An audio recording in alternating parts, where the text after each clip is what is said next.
Assalamualaikum warahmatullahi wabarakatuh. Apa kabar bunda-bunda dan juga orang tua, para orang tua dimanapun Anda berada yang saat ini menyaksikan tayangan kami, yaitu Pojok Pendidikan Keluarga Parents Talk, persembahan dari Dinas Pendidikan Kota Surabaya, bekerja sama dengan SBO TV dan didukung oleh HIMSI, Himpunan Psikolog Indonesia. Pada kesempatan kali ini saya ingin ngobrol bersama dengan seorang ahli bagaimana caranya supaya anak-anak kita ini tidak mengalami stres, tidak mengalami perasaan yang tertekan pada saat belajar dari rumah. Karena ini penting sekali untuk anak kita memahami bahwa masa belajar dari rumah, kemudian dia harus melakukan aktivitas sehari-harinya itu harus dengan sangat senang hati. Sesuatu yang dilakukan dengan senang hati maka akan menghibur dan meningkatkan imun. Sudah hadir bersama saya Ibu Marini SPSI MPSI Psikolog. Selamat pagi Mbak Cita. Selamat pagi, semangat pagi. Semangat. Luar biasa. Tetap semangat. Tetap semangat. Bunda, saya ngaturinnya apa ini? Bunda, apa aja Ibu. boleh, Bunda, boleh Ibu. Biasanya boleh. disapa dengan apa, Bunda? Ibu ya? Biasanya sih Ibu ya. Ibu, baiklah Ibu. Begini Ibu. Nggak apa-apa Bunda juga nggak apa-apa. Besar, enak lah ya. Seenaknya Mbak Cita aja deh. Pemirsa, pernah tidak panjenengan semuanya mengalami sebuah kondisi di mana anak-anak kita ini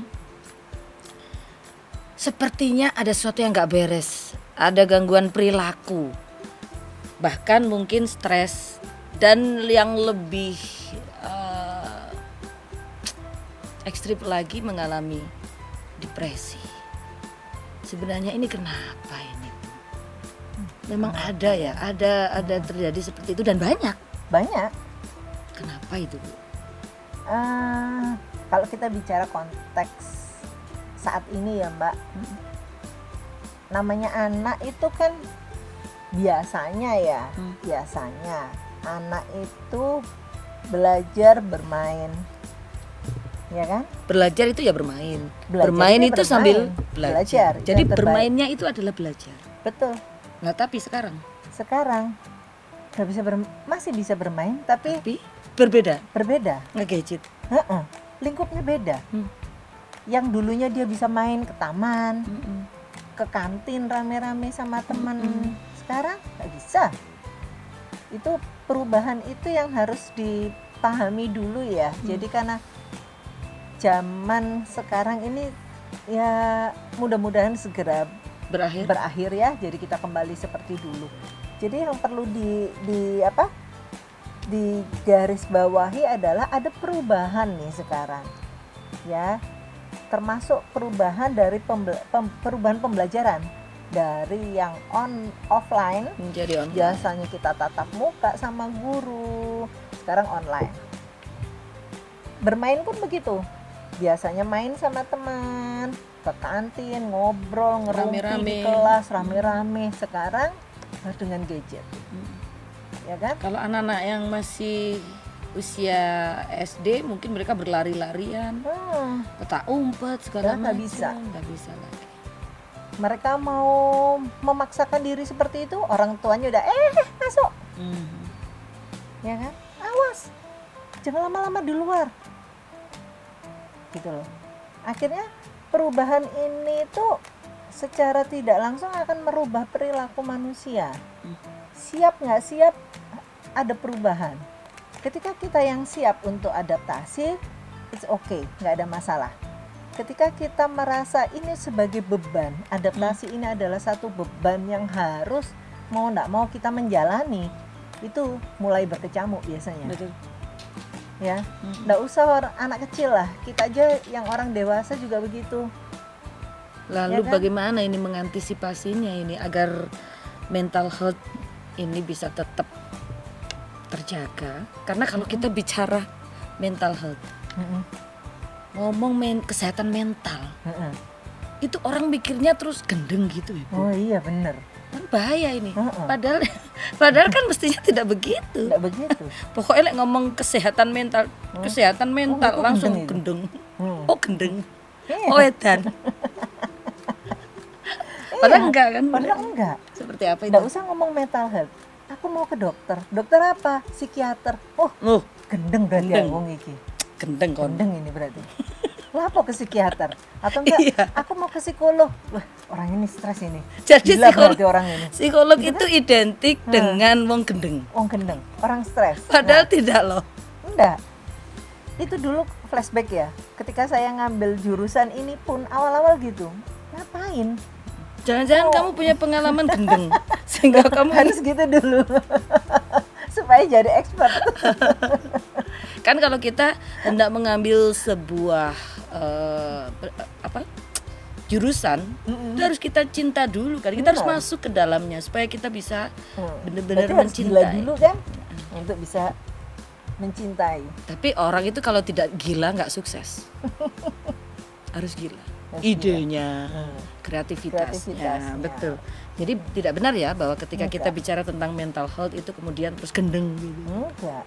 Lalu antisipasinya seperti apa? Oke, perlu dijelaskan dulu sebetulnya mental health itu apa sih? Kadang kan orang gitu ya, yang namanya kesehatan jiwa itu apa sih?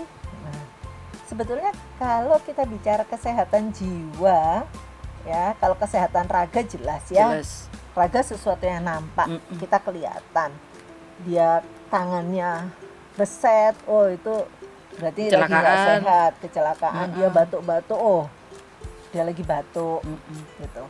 Tapi yang namanya kesehatan jiwa kan sesuatu itu nggak nampak. Luka dalam yang tidak berdarah. Tapi sakitnya di mana? Di sini. Kok kayak lagu-lagu gitu. Itulah. Lanjut Bunda gimana? Jadi yang namanya sehat secara jiwa itu orang yang sejahtera, ya, secara batin dia sejahtera.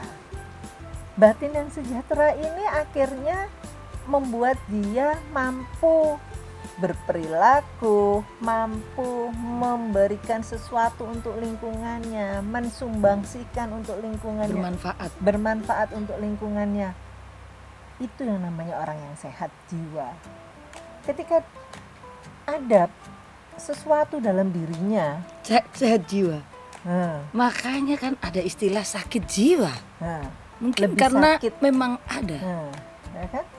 Lebih baik sakit gigi kan daripada sakit jiwa. Orang sakit jiwa tuh nggak bisa makan loh ya, orang stres. Terus saya mempertemukan dengan lagunya kemana? Kalau tadi kan sakitnya di mana? Di sini sakit jiwa. Jiwa yang meronta. Luar biasa. Ya itu, ketika dia tidak bisa memberikan manfaat untuk lingkungan sekitar. Artinya dia tidak bahagia. Sebenarnya ada gangguan. Baik. Pemirsa, salah satu di antara tanda-tanda Anda sakit jiwa ternyata menurut Ibu Marini tadi adalah Anda tidak menjadi manfaat bagi orang lain. Artinya Anda harus menjadi manfaat bagi orang lain biar tidak dikatakan gila. Nah, ngomong sehat kan? Betul, sehat. Tadi kan kita ngobrol tentang ketika kita tidak bisa menjadi manfaat bagi orang lain, maka di situ terdapat dalam tanda kutip gangguan perilaku, gangguan jiwa. Bukan gila loh ya. Bukan gila. Pemirsa, ini bukan gila, tapi gangguan jiwa. Jadi apa bedanya gangguan jiwa dan gila? Gila jangan dibahasa Jawakan, nanti jadi gilo. Jadi beda ya Bu. Jadi sakit jiwa dengan gila itu beda. Padahal orang kalau di luar sana biasanya itu kalau ngomong gila itu ya sakit jiwa itu. Padahal beda ya. Beda. Itulah akibatnya kalau kita sudah sakit lah ya. Itulah akibatnya kalau kita seringkali bukan membenarkan yang biasa. Tapi apa? Bukan membenarkan yang biasa. Mestinya kita mestinya kita membiasakan yang benar. Betul. Bukan membiasakan mestinya kita membiasakan yang benar, bukan membenarkan yang biasa. Nah, yang salah di masyarakat biasanya adalah Membenarkan yang biasa. ya, membenarkan yang biasa dengan mengatakan bahwa sakit jiwa adalah gila. Padahal bukan. Bedanya di mana, Bu? Saya Sedikit aja, Bu. jadi gini, orang yang gila itu benar-benar terganggu ya secara psikis, sampai dia itu tidak tahu harus berbuat apa. Itu kan ada ininya ya Mbak, ada tahapan-tahapannya, kriterianya. Jadi kalau dia dibilang gila, mungkin gila, tapi dalam taraf seperti apa yang dikatakan gila? Ya, karena orang jatuh cinta itu juga gila. Buktinya dia sendiri ngomong, aku tergila-gila padamu. Makanya. Yalah. Iya. Ya. Baik, berarti kalau kita ngomong tentang sakit jiwa itu bukan berarti kita sedang membahas orang gila. Kok orang gila gitu, enggak. Karena ternyata ini bisa menjangkit anak-anak kita. Jadi menjadi gangguan jiwa, tekanan-tekanan dari orang tua itu bisa menjadi gangguan jiwa. Ingat, betul Bu? Saya luruskan ya Mbak. Jadi kita mungkin tidak bicara tentang sakit jiwa, tapi kita bicara tentang kesehatan. Gimana sih orang harus sehat itu? Ya, baik. Ya kan? Kita tidak bicara tentang sakitnya, tapi kita bicara tentang gimana orang itu harus sehat. Ya, menjaga kesehatan Ya kan? mental anak di masa pandemi ini. Nah, Nah, itu kan terkait dengan lingkungan ini, Bu. betul. Nah, kalau ngomong lingkungan, kita ini kan kebanyakan dari kita ini kan tidak bisa memilih nih. Kalau untuk hidup ini ternyata kita dapat tanah yang murah di sana, kita tinggal di sana, berlingkungan dengan siapa, dan kita biasanya terima-terima saja. Sebesar apa Bu peran lingkungan untuk menjaga kesehatan mental anak? Sangat ya, saya katakan sangat itu. Jadi tidak usah anak, kita manusia itu sebetulnya kan makhluk sosial ya. Manusia itu adalah makhluk sosial, dimana kita interaksi sosial itu akan menjadi lebih besar daripada kita terhadap diri sendiri, ya Betul. kan? Nah, ketika kita interaksi dengan sosial, itu berarti kan kita interaksi dengan lingkungan kita. Nah, Jadi masalahnya itu perannya menjadi sangat besar pada manusia. jadi kalau kita berlingkungan yang baik, maka kita akan menjadi baik. Tuh, Nah, kalau sudah terlanjur lingkungannya jelek gimana? kalau kita bicara tentang anak punya orang tua kan? Ya. Anak punya seseorang yang dianggap tua, yang dianggap panutan. Nah, Orang tua menjadi bagian dari lingkungan. ya, orang tua menjadi panutan seharusnya buat anak. Ya, anak itu kan tidak bisa ya Mbak, anak itu kan tidak bisa tahu. Katakanlah kayak gini, mau makan aja ya, Ma, aku pingin makan ayam goreng pakai sambal, pakai sayur, pakai ini. Anak kecil kan susah untuk bicara gitu. Dia lebih ke arah apa yang ada, kalau dia nggak serak baru dia nggak mau makan aku. Tapi dia tidak melontarkan Ya, yang dipingini apa? yang dipinginin apa. Tapi dia tidak bisa ngucap pagi gitu, Bu, aku besok bikinkan ini. Enggak toh. Nah, itu yang terjadi juga dalam keseharian ya. Jadi peran orang tua itu harus bisa sebagai panutan anak. Orang tua itu adalah role model anak yang terdekat. Ya. Tingkah laku orang tua itu sangat ditiru anak. Makanya jadi orang tua itu bisa dikatakan susah, bisa dikatakan gampang. Gampang karena ya kita biasa aja, nanti anak ngeliat kita gampang kan. Susah ya, kamu harus jaga perilakumu itu seperti apa supaya anakmu itu nggak begitu gitu loh. Ya, karena memang kenyataannya sekarang juga banyak anak yang justru tidak mengidolakan orang tuanya. Betul. Karena melihat perilaku dari orang tuanya. Orang tuanya.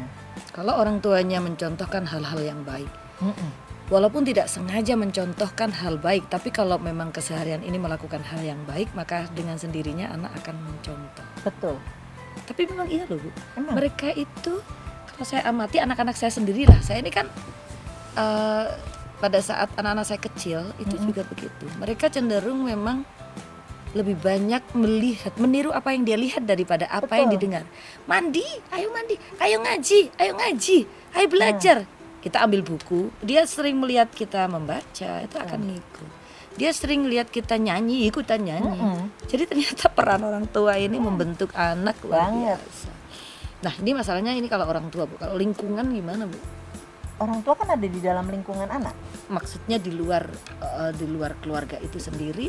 Di luar keluarga, Ya, di luar maksudnya, keluarga loh, pinter-pinternya kembali ke orang tua tetap Mbak. Pinter-pinternya orang tua itu menempatkan anak terhadap lingkungannya. Betul.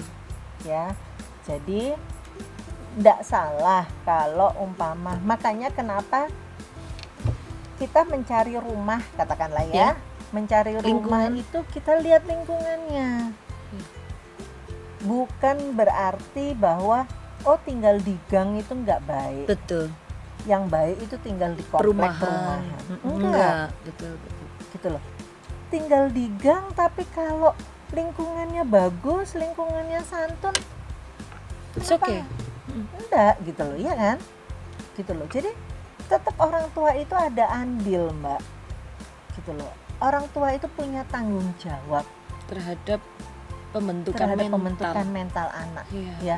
Nanti di akhirat itu orang tua itu akan ditanyakan. Apa yang sudah kamu ajarkan terhadap anakmu? Gimana cara kita ngajarkan? Ya dengan perilaku itu. Ayo ngaji. Wong tuane gak tau ngaji kok nyuruh anaknya ngaji. Ayo sholat, wis Gini, piro iki sholat? ayo ngaji. Heeh. Ayo sinau. Orang tuanya nonton sinetron Orang tuanya nonton drakor, atau pegang HP, tapi anaknya diopiai. Ayo gara PR. Orang tuanya gara PR Bu, tapi ampe. bu, jangan nyindir ya, Bu. Jangan nyindir. Oh ngono ta? Iya. Berarti kudu berubah gitu. Iya. Dan Iya memang banyak kenyataan seperti itu. Wong tua ngobrak-ngobrak, tapi anaknya tidak bisa melihat contoh dari orang Betul. tua. Kenapa mereka itu banyak pada bilang anakku itu rajin loh ngajinya, anakku itu rajin sholatnya. Kenapa kok anakku bisa terlibat narkoba? Mereka nggak sadar orang tua, gitu loh. Siapa tahu begini, Bu. Di depan orang tuanya dia tampak baik-baik saja, tetapi di belakangnya Benar, menohok. Sakit, lagi-lagi sakit. Baik, Berarti nanti yang sakit yang mana itu? Bunda, Iya. tadi kan kita ngobrol nih ya tentang anak-anak, orang tua, lingkungan.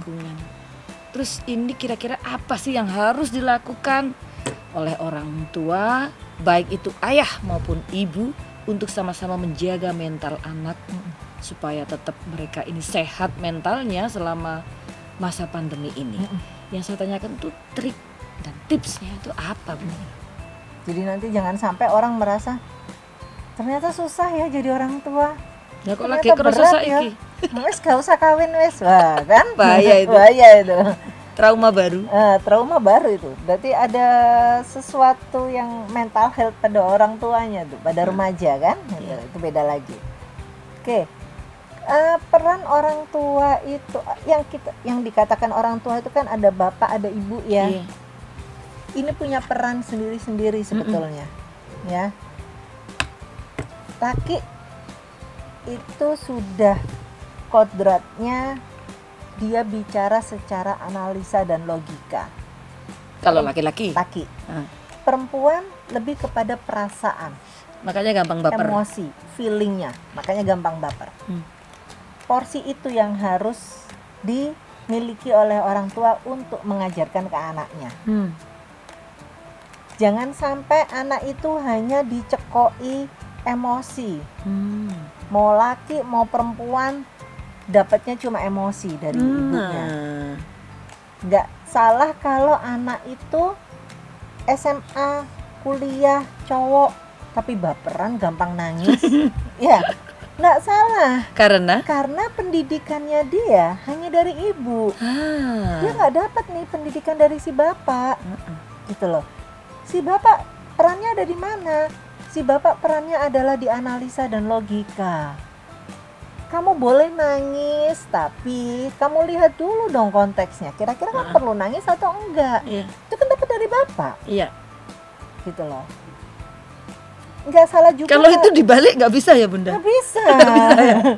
Karena kan tipenya laki-laki mungkin ada yang justru baperan, perempuannya yang strong bisa Nah, analisis itu dan lain-lain. dari pola pendidikannya lagi, Nah. kembali ke belakang. Kalau misalnya ini Bunda, ada nggak sih bapak itu yang justru memiliki keibuan dan sebaliknya ibu yang sifatnya kebapaan? Bisa. Nah, Karena dia dari lahir sampai besar hanya diasuh oleh ibu. oh, Bapaknya pokoknya aku kerja cari uang, dipenuhi kebutuhan dipenuhi kebutuhannya. anak apa jari Ah, ibu? Anak apa jari ibu? Mm-mm. Ya. Urusan bu, aku wes pokoknya ngerti Aku beres. wis kesel golek Nah. nafkah lo yo, Aku ngerti beres. ngerti beres. Kalau ada apa-apa, itulah anakmu. Nah, nanti dijawab sama ibunya. Lah, Halah, gak siapa anakmu yang bareng nyumbang? lah. makanya kan nggak bisa begitu. Itu anaknya orang dua kok. Iya, hei anaknya orang dua, Anaknya jangan orang dua, suruh bukan ibu anaknya terus yang ibu bertanggung toh, jawab. bukan anaknya bapak toh. Nah, tuh. Gitu loh. Jadi belum lepas tanggung jawab untuk mendidik anak meskipun bapak ini sudah menafkahi secara lahir. Iya. Karena sejatinya pendidikan ini bagian dari menafkahi secara batin ya, Bu? Betul. Apalagi sekarang masa pandemi, nih ya, Peran orang tua. peran orang tua. Kita sudah nggak bisa lagi nyalahkan kalau dulu ya, dulu zamannya offline. Iki gurumu memang nggak benar kok ngajari. Nggak jarang loh saya menerima seperti Iya. itu.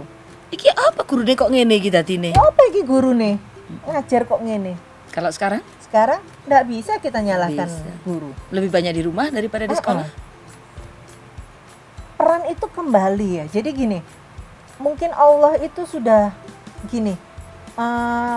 Kalau kita bicara dulu yang offline ya, Sebelum pandemi. sebelum pandemi, banyak orang tua yang istilahnya menyekolahkan anaknya itu sudah opo jari sekolah. Iya.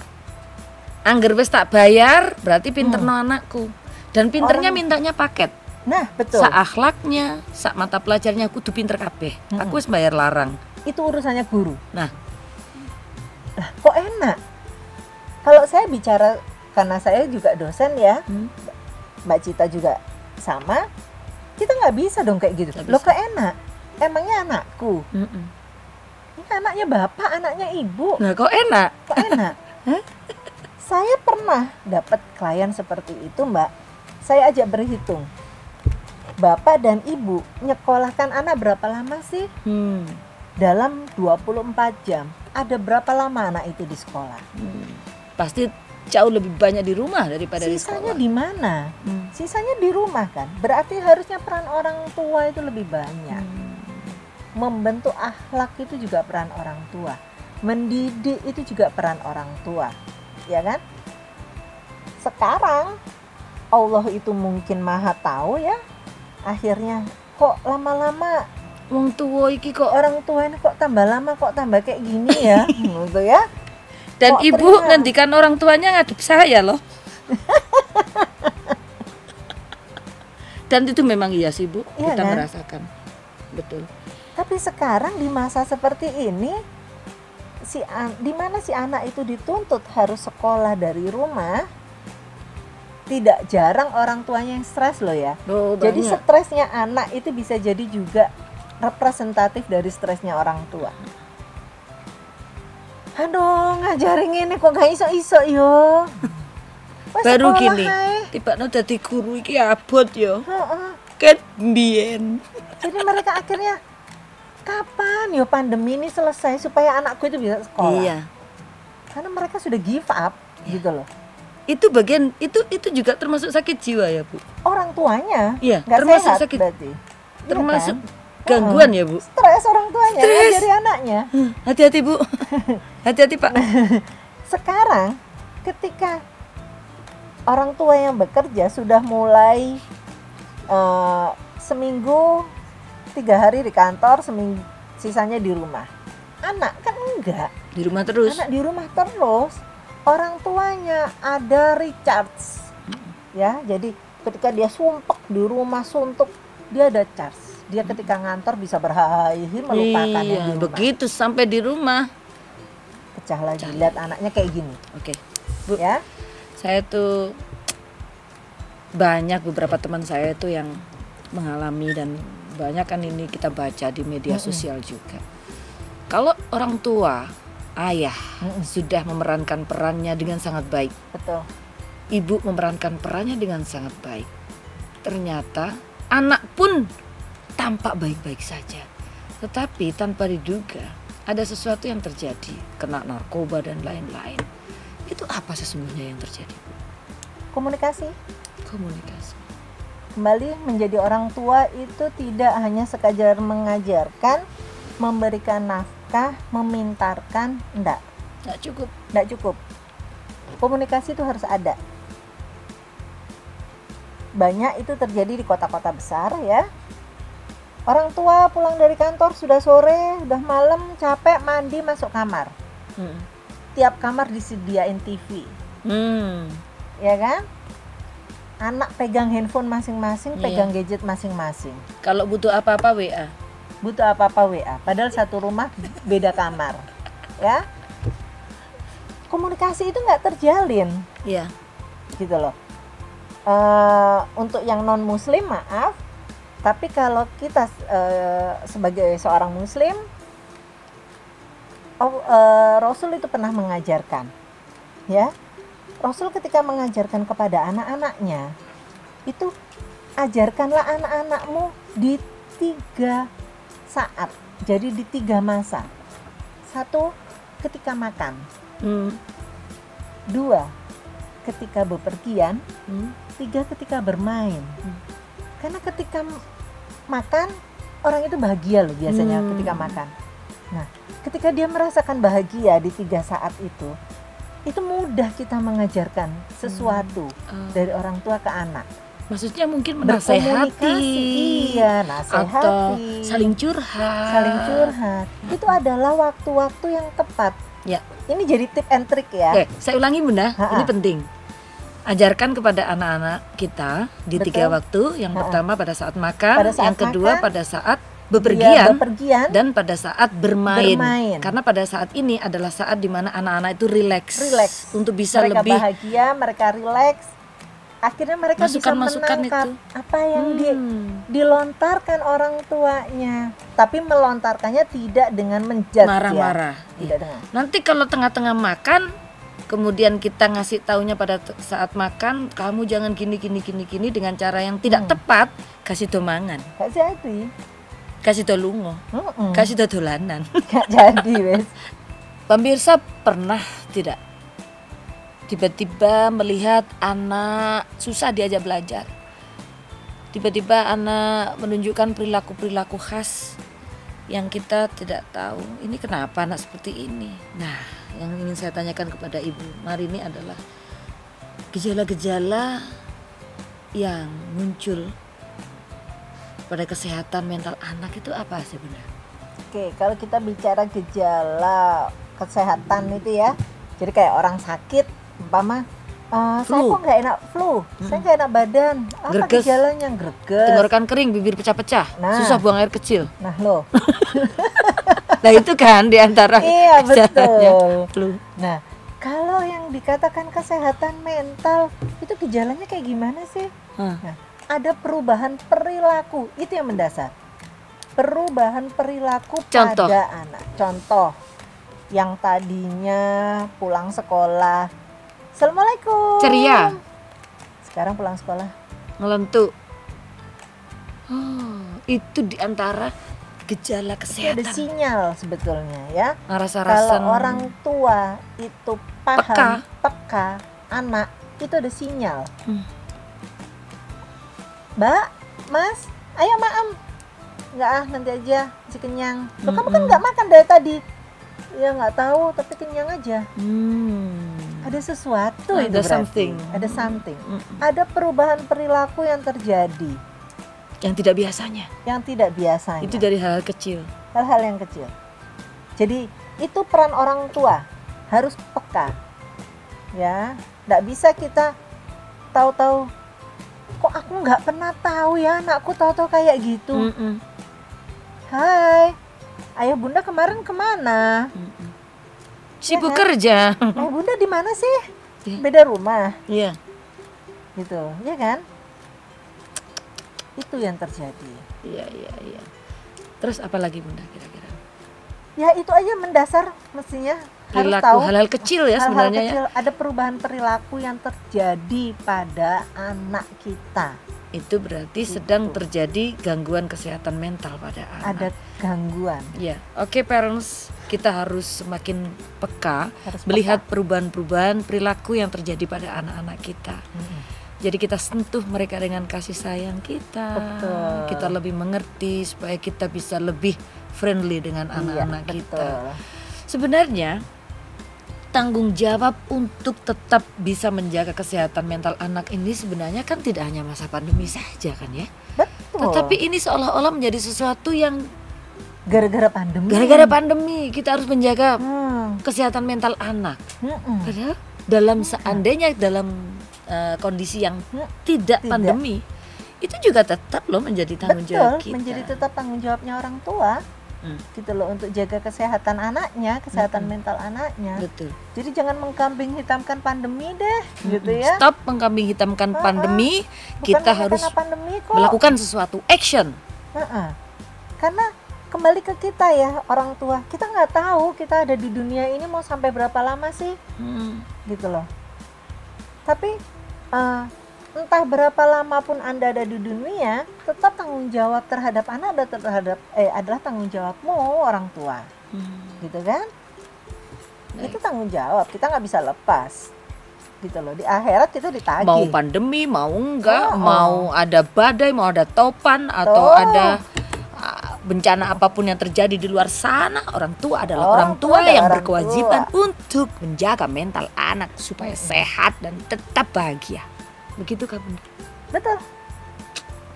Berat ya jadi orang tua ini. Bisa tadi yang saya bilang ya, dibilang berat itu berat, dibilang enggak ya enggak. Kalau kita lakukan itu dengan enjoy enggak berat, gitu loh. Apalagi sekarang ya, sebetulnya sekarang itu pola mendidik anak itu jauh lebih enak loh. Iya. Nggak dibanding dengan zaman kita, orang tua kita mendidik itu dengan mendoktrin. Wah, sekarang enggak. Didoktrin malah lari kabur. Lari. Jadi Gitu pendekatannya harus sudah berbeda. Pendekatannya berbeda. Saya ini termasuk produk itu. Produk doktrinasi Doktrin. kan. Nah, kita nggak berani ngomong enggak. Oh, bisa ngomong enggak. Oh, buntutnya Anak zaman panjang. now. Anak zaman now. Bilang gini, bunda ini kok gini sih. Enggak kekinian. Enggak kekinian. Jadul. Zaman old. Diajak ngomong Instagram. Nggak Apa ngerti. itu? Orang anak langsung nggak asik. Nggak asik. Jadi kita memang sebenarnya kita tidak ikut alur yang seperti apa, kita mengalir tapi kita mengarahkan begitu ya. Betul. Jadi untuk orang tua nih ya, untuk para parents di sana, kita tidak bisa membatasi anak no medsos, no. Loh saya ini bisa tadinya loh. nggak punya medsos, anak saya yang bikinkan.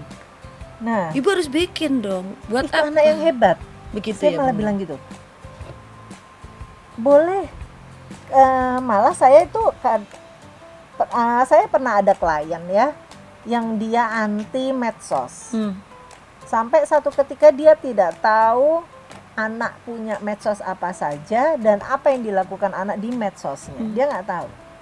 Jadi Saya bilang, ibu harus punya, minimal ibu tahu. untuk stalker. Nah, tapi nggak ada omongan loh ya, jangan ngomong, Iya. jangan terus di komen. Ya, Kak, bajumu loh ya, Kak. Tuh sama siapa aja tuh foto-foto. Halo. Nah, no comment, Iya. ya. Sekedar tahu. Sekedar tahu. Sekedar ini ya untuk kontrol. Nah, komennya nanti aja di rumah, ketika makan, ya. Tapi cara bicaranya, Mbak, kadang-kadang bunda tuh bingung deh. kenapa ya orang itu kalau foto itu kok harus begini, harus gini, harus gini, itu apa sih? Nah, jadi dibangun komunikasinya. dibangun komunikasinya. Jadi jangan yang, Kak, besok-besok kalau foto nggak boleh gini ya, besok-besok nggak ada tuh foto gini. Nah, kan? Nggak ada lagi tuh foto begini tuh. Nah, Bunda nggak suka tuh. Dilawan pasti. Iya, wah tak asik. Langsung bundanya Di-unfollow. di blok, di unfollow. Ah, repot, gitu kan? Iya. Tapi cara kita komunikasi sebetulnya apa sih? Kenapa sih Mbak? Kenapa sih Kak? Jadi Kok dia foto justru itu merasa begini? dihargai ya Bunda, Nah. dengan ditanya seperti itu. Iya. Gini loh Mah, gini loh Bu, ini tuh namanya tuh sarang heo. Itu apa sih sarang hewa itu? Kenapa sih? Kok orang-orang tuh pada bilang, ih sarang hewa itu apa sih? Jadi kadang-kadang kita memang harus komunikasinya yang harus diatur. Betul. Jadi baru nanti kita masukin misi-misi kita, tas begitu lebih mudah Betul. diterima anak ya, daripada jangan begini. Udah gitu nanti komennya di medsos. Nggak boleh tiktokan ya. Gitu. Gak boleh tiktokan ya.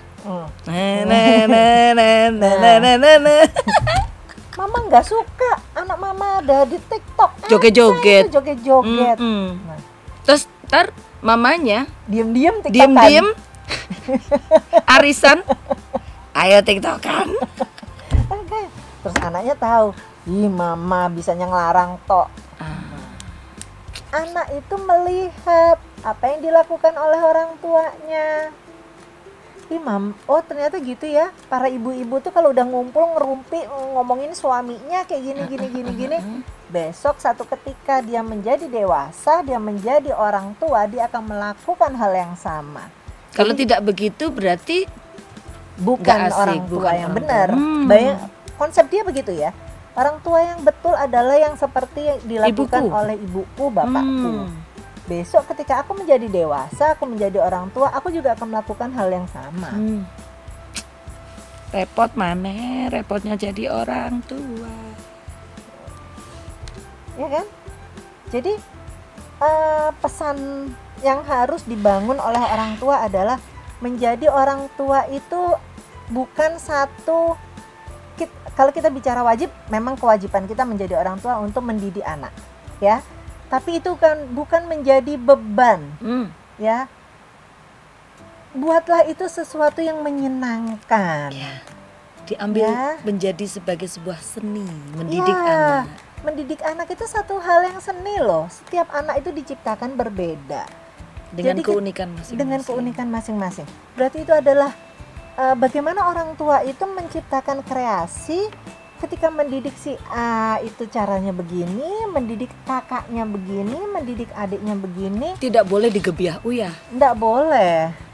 Allah itu sudah menciptakan kamu perempuan, kamu laki, kamu begini, hidungnya kamu begini, Bu, kok kamu ngomong begitu hidung, Bu? matanya, sorry, kamu begini. Nah, itu Pemirsa ini hidungnya, jadi narasumbernya hidungnya pancung soalnya. Ya. ya kan? Jadi boleh diberikan kesimpulan Bunda. Oke, kesimpulannya adalah kesehatan mental untuk anak itu perlu kita jaga, ya. Sebagai orang tua, adalah tugas orang tua untuk selalu menjaga anak supaya sehat, baik fisik maupun mental, ya. Kalau fisik jelas sesuatu yang nampak harus kita jaga. Kalau sesuatu itu yang ada di dalam juga harus kita jaga. Caranya menjaga gimana? Buatlah anak itu bahagia, buatlah anak itu Ceria. sejahtera, supaya anak kita itu bisa berguna untuk lingkungan sekitarnya. Itu adalah tugas orang tua. Dan itu butuh seni, ya. Harus punya seni. Gak ada lagi yang namanya orang tua didik dari anak nomor 1 sampai anak nomor 10 sama semua. Perlakuannya sama. Sesuai dengan Itu enggak ada karakter. lagi.